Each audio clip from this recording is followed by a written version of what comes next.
Water goes in here, where the entire thing can come out and be filled at the kitchen.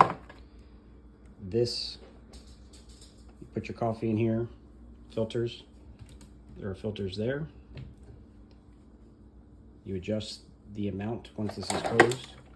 You adjust the volume of ounces. And then once you've got that, if that's 4 cups or roughly, you hit the start brew. And then this is the off button once you want it to turn off. It's self-timer, it will turn off at some point.